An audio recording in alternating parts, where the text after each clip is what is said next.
Hola, me llamo Juan y soy tu profesor de español aquí en YouTube. Espero que estés muy bien. Hoy vamos a hablar sobre dos verbos que son muy parecidos y pueden causar confusión. Me refiero al verbo usar y al verbo utilizar. Cuando usamos o utilizamos uno y cuando el otro. ¿Cuáles son las diferencias entre estos dos verbos? Bueno, aunque usar y utilizar son sinónimos en la mayoría de los casos, existen algunas diferencias en el uso de estos verbos. La primera diferencia se refiere al verbo usar en la lengua hablada en general y especialmente cuando significa llevar o ponerse habitualmente. Por ejemplo, yo uso camisetas. Quiere decir que yo me pongo o que yo llevo habitualmente camisetas. Yo uso camisetas. Ahí no cabría utilizar el verbo utilizar, valga la redundancia, sino el verbo usar. La segunda diferencia se refiere a utilizar en el lenguaje técnico o formal. ¿Ok?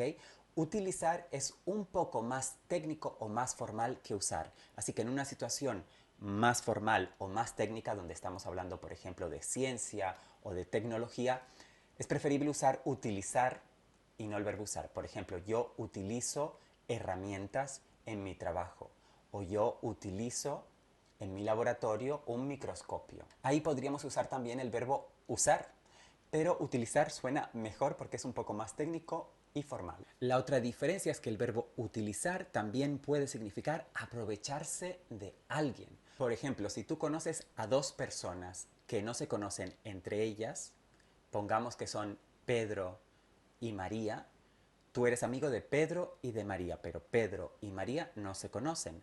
Pedro quiere conocer a María y entonces puede utilizarte para conocerla. Es decir, Pedro me utilizó o me utiliza para conocer a María. Es decir, se aprovecha de mi amistad con María para conocerla a ella.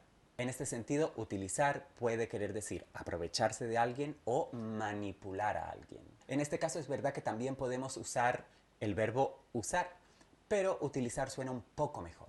En la mayoría de los casos, usar y utilizar quieren decir lo mismo y se pueden usar o utilizar intercambiablemente. Así que no te preocupes, tú usa el verbo que más te parezca, el que te suene mejor, intenta combinarlos y no tendrás problemas. Siempre te podrás hacer entender tanto con usar como con utilizar. Para saber qué verbo suena mejor en cada situación, en cada contexto, o qué verbo es el más usado por los hispanohablantes nativos, lo que necesitas es input, input, input y más input.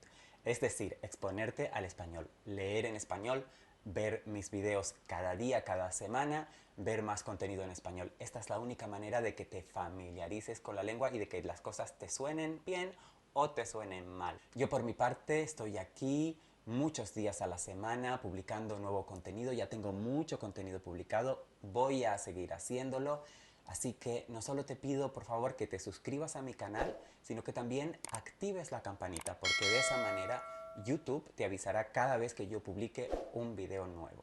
Gracias y hasta la próxima.